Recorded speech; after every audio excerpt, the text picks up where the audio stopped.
다윗 왕과 백성 사이의 아름다운 모습을 오늘 보여주고 있습니다. 함께라는 이 말이 참 좋은 말인 것 같아요. 함께한다. 누군가 함께한다. 나쁜 의미라기보다는 좋은 의미 속에서 함께 동행해주고, 함께 어떤 이야기들을 서로 나누고, 또 마음을 나누고, 또 함께 아픔을 함께 하는 그런 내용들이 참 좋은 것 같아요. 그러면서 또 신뢰해 주는 것. 서로 믿어주고 신뢰해주고, 그러니까 함께하고 신뢰해주고, 그리고 어려움들을 함께 나눠주는 이 모든 것들.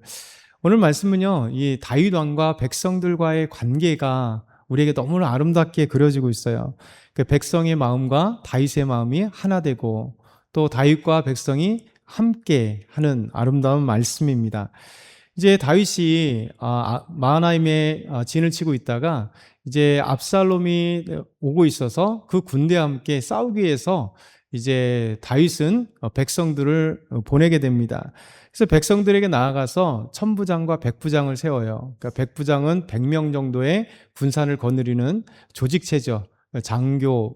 그리고 천부장은 1000명 정도를 이렇게 관할할 수 있는 장교. 그래서 백부장과 천부장을 세우고 나서 이제 전쟁에 나갈 때 이제 이 다윗의 그 백성들을 세 등분으로 나눕니다.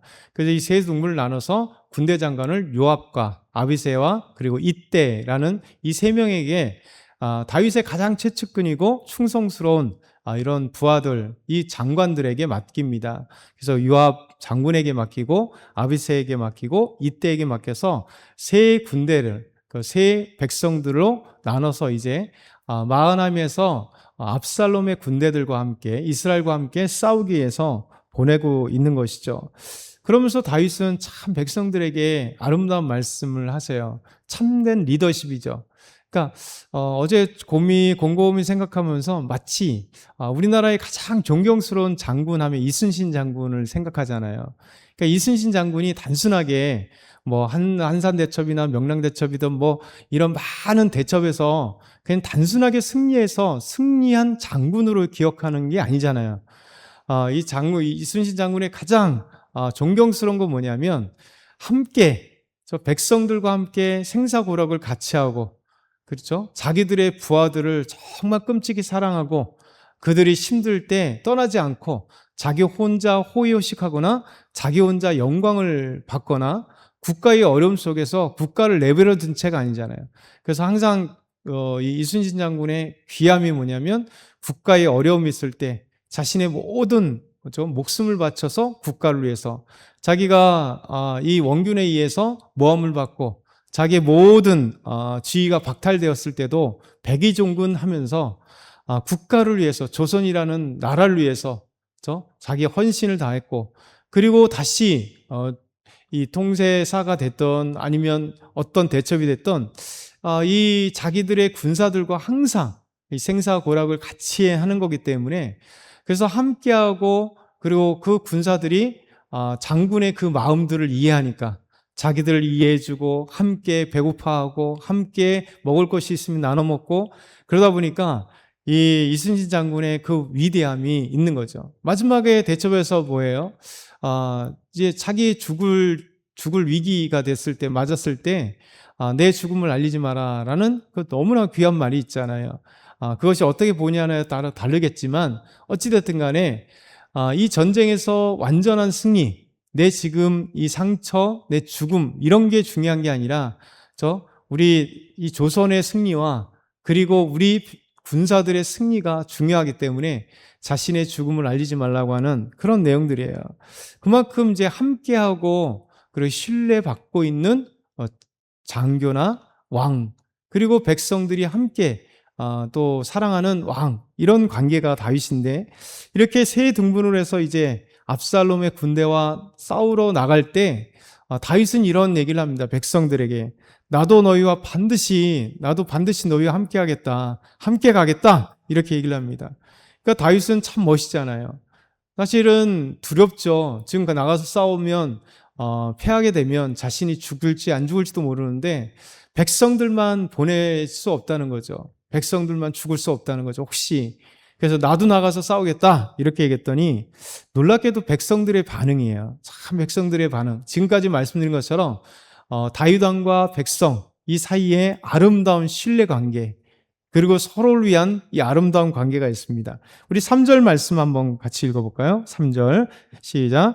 백성들이 이르되 왕은 나가지 마소서 우리가 도망할지라도 그들은 우리에게 마음을 쓰지 아니할 터이요 우리가 절반이나 죽을지라도 우리에게 마음을 쓰지 아니할 터이라.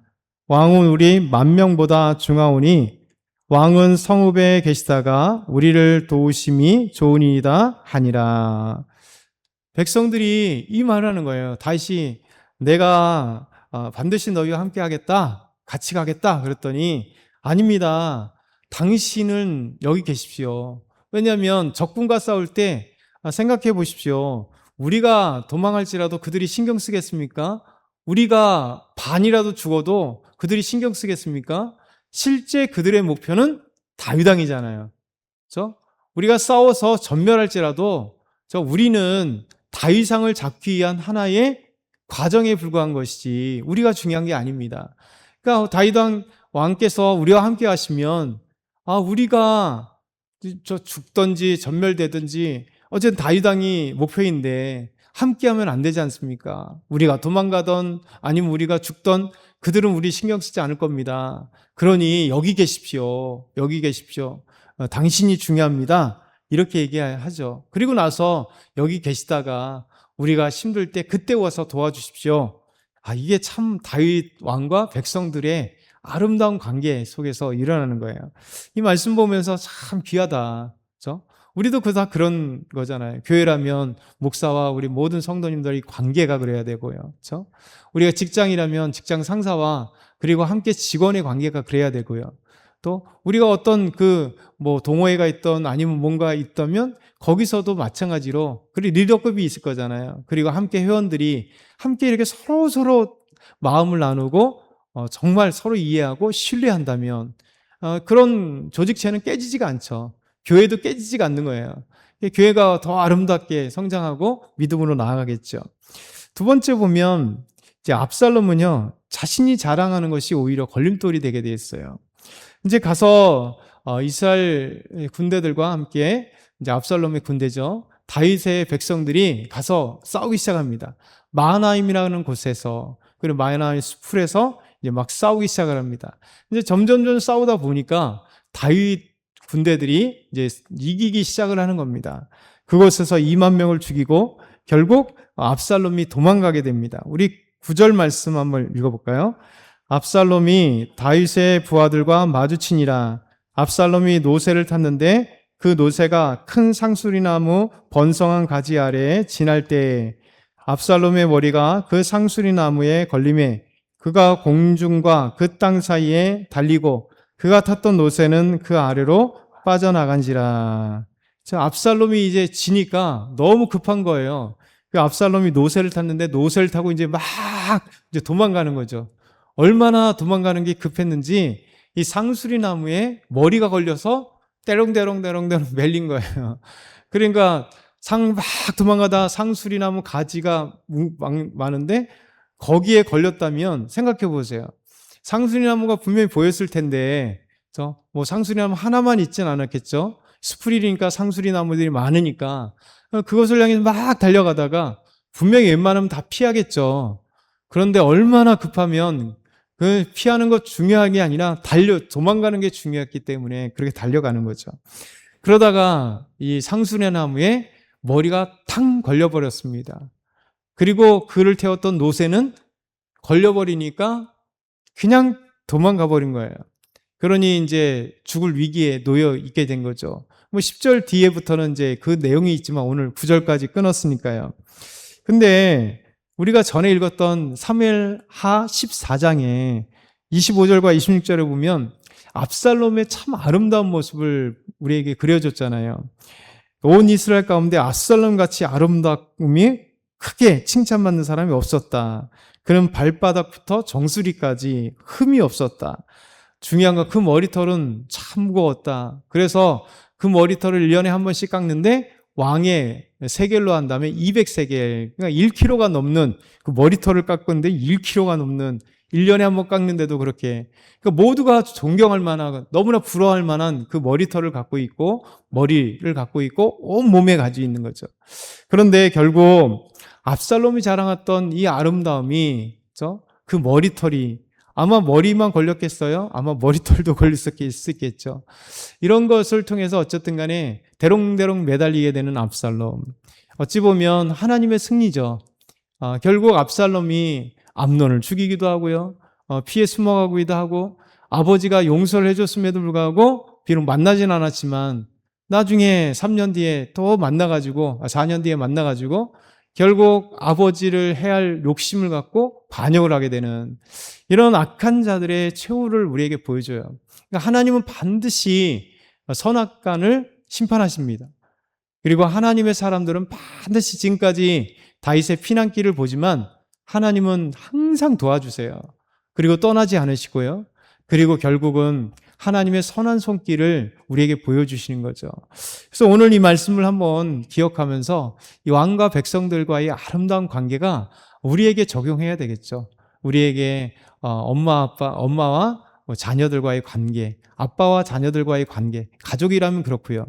또 우리가 형제들이라면 우리 형제들과의 관계, 교회라면 교회 안에서의 관계, 이 모든 관계가 참 아름다운 믿음의 관계, 신뢰의 관계, 함께하는 관계, 그리고 더나 압살롬의 죽음에서 오히려 자신의 자랑거리가 교만으로 생각될 수 있다는 거죠. 하나님은 오히려 교만을 꺾고 자기의 자랑을, 사람들은요 못하는 것 때문에 꺾이지 않습니다.